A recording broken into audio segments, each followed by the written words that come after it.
What attracted you first about getting into wood firing, can I ask? I'd found this medium, Jane, and then so the time with Bromwell was at Duffy's Forest, and it was training, and I can remember doing the Ian Curry Flying School of Arts glaze course, and that was back in the late 70s, early 80s when pottery.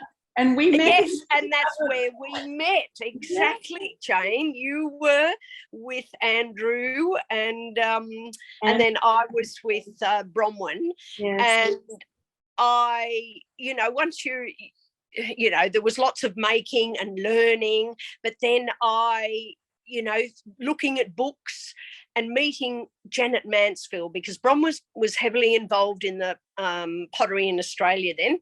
Wow. And Janet invited me out to do a wood firing and salt glazing.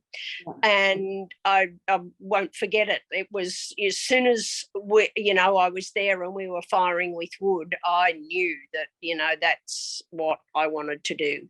To have had that opportunity, and was very giving and sharing of her time.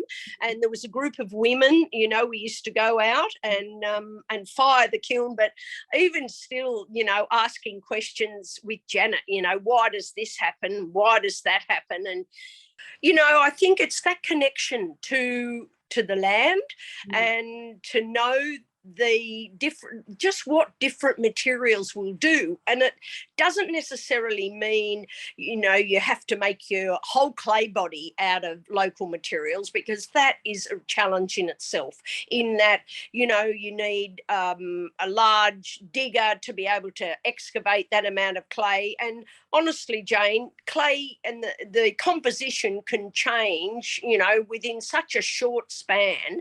But I have found a way around that by collecting. And then it doesn't only have to be in the clay body, it can be in a slip, it can be in a glaze. And then if it is a heavily iron clay that you've collected, to mix that in a ratio with a basic white body, and to be able to have the raw materials to do that, especially with wood firing, because working with the material and finding out what it will do, you learn more along the way, as if the raw materials do change, and just what you can do with them. And I mean, even going to Bunnings and buying the fire clay and making a clay body up using, a local bricklaying material. It's all possible. It's just a little bit of testing. And, I struggle with, I would lose interest if everything was all the same. And